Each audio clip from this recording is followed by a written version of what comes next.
Kritik bisa jadi hal yang sulit dihadapi, tapi sebenarnya bisa jadi alat yang sangat berguna untuk pertumbuhan pribadi dan profesional.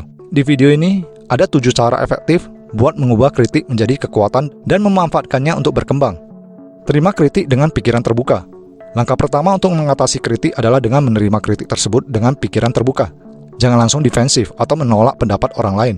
Cobalah untuk mendengarkan dengan seksama dan lihat apakah ada kebenaran atau masukan yang bisa kamu ambil. Dengan cara ini, kamu bisa mendapatkan perspektif yang lebih objektif dan menghindari reaksi emosional. Pisahkan kritik yang konstruktif dari kritik yang tidak berguna. Tidak semua kritik itu sama. Ada kritik yang benar-benar konstruktif dan ada juga yang mungkin hanya berupa komentar negatif tanpa dasar. Kenali mana kritik yang bisa membantumu tumbuh dan mana yang hanya ingin menjatuhkanmu. Fokuskan energi kamu pada kritik yang membangun dan abaikan yang tidak produktif. Gunakan kritik sebagai kesempatan untuk mengevaluasi diri. Cobalah untuk melihat apakah ada aspek tertentu dari dirimu atau pekerjaanmu yang bisa diperbaiki. Ini bukan tentang merendahkan diri sendiri, tapi tentang mencari area di mana kamu bisa melakukan peningkatan. Dengan cara ini, kritik bisa menjadi alat untuk pengembangan diri. Tanyakan pertanyaan untuk klarifikasi. Jika kritik yang kamu terima terasa ambigu atau tidak jelas, jangan ragu untuk bertanya lebih lanjut.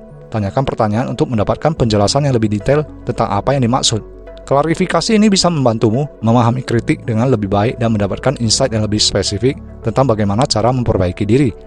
Buat rencana tindakan berdasarkan kritik. Setelah menerima kritik, buatlah tindakan untuk mengimplementasikan perubahan yang diperlukan. Tuliskan langkah-langkah konkret yang bisa kamu ambil untuk memperbaiki aspek yang dikritik. Dengan memiliki rencana tindakan, kamu bisa membuat perubahan yang signifikan dan menunjukkan bahwa kamu serius dalam menghadapi kritik. Jangan biarkan kritik menghentikan kemajuanmu. Kadang-kadang, kritik bisa membuatmu merasa tidak berani dan kehilangan motivasi. Jangan biarkan hal ini menghentikan kemajuanmu. Ingatlah bahwa kritik adalah bagian dari proses belajar dan berkembang. Gunakan kritik sebagai motivasi tambahan untuk terus maju dan mencapai tujuanmu.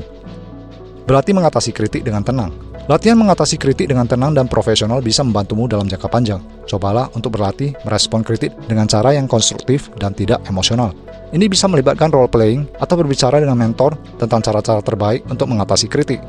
Terima kritik dengan pikiran terbuka, memisahkan yang konstruktif dari yang tidak berguna, mengevaluasi diri, meminta klarifikasi, terus maju meski mendapatkan kritik, dan berlatih mengatasi kritik dengan tenang. Semoga tips ini bermanfaat dan bisa membantumu menghadapi kritik dengan lebih positif.